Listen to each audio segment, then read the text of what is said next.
Det er skoleleder Anders Balle. Ja, goddag, Anders Balle. Du taler med Michael Ziegler.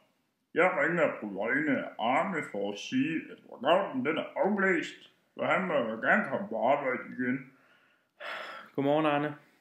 Nej, det er ikke Arne, du taler med. Michael Ziegler fra kommunernes lockoutforening forkortet KL.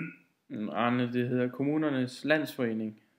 Det var også det, min chef, Michael Ziegler fra kommunernes forening. Arne, prøv at høre, jeg kan godt høre det dig. Det kan godt være, chef, men lockoutet er altså afblæst. Jeg kommer nu, chef. Prøv at høre, Arne, lockouten står ved magt, og du må ikke komme. Hvad er det for en chefverden, du lever i, når du ikke engang har set i nyhederne, at lockouten er afblæst, chef? Hvad er det, du vil, Arne? Du har jo ringet en gang i dag. Nej, det var i går, chef. Arne, det var søndag i går.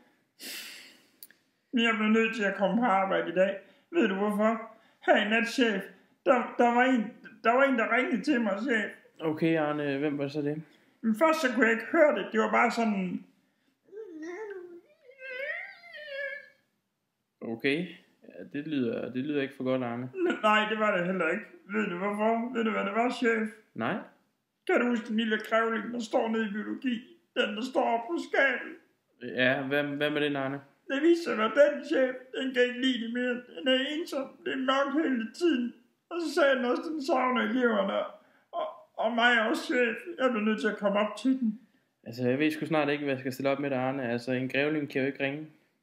Nej, det var derfor, den skrev en meget lang sms, chef. Den skal have noget vand. Den er helt tør i munden, alt det støv. Altså, Arne, du sagde lige før, at den ringede til dig. Den har fået valpe, chef. Prøv at høre, Arne. Lige meget hvad, så er det en udstoppet grævling, du snakker om. Så det passer jo ikke. Nej, chef, men der er faktisk sket noget rigtig forfærdeligt. Hvad så, Arne?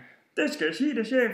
Der er ved at ske en katastrofe af meget store dimensioner. Skal jeg fortælle dig, hvorfor, chef? Ja, gerne, Arne. Gashaner nede i fysik, de står åbent. De er helt oppe på max, chef. Jeg glemte at lukke dem, da jeg havde fysik i går. Så det er ved at være faretruende nu, chef. Altså, prøv at høre, Arne. Vi tjekker jo lokalerne hver morgen. Jamen, det hele kan ryge i luften. Hvornår det skal være, chef? Jeg bliver nødt til at komme nu. Jeg redder jer. Jeg kommer lige om lidt. Hej, hej. Arne? Arne? Mm.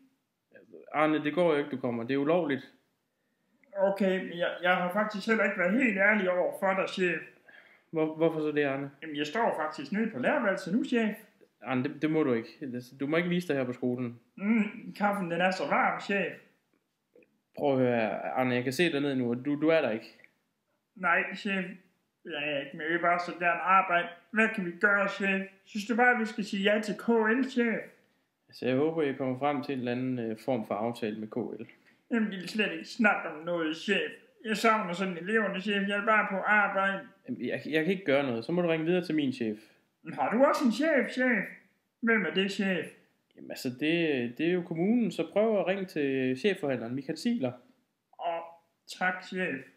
Farvel, Arne. Farvel, chef.